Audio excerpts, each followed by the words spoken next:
Čo si sa stalo? Sledujeme na trati mladší chlapci Hertník, najmladším je 7-ročný Alex, ktorý je na stroji a vidíme na hadiciach, že sme s tým rozdielačom trošku ostali vysieť, ale ešte tomu môžeme dobehnúť, áno, už sme máme rozdielný 11-ročný Juraj,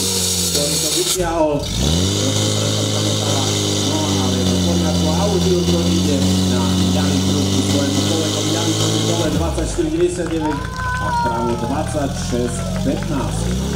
26,15, platný čas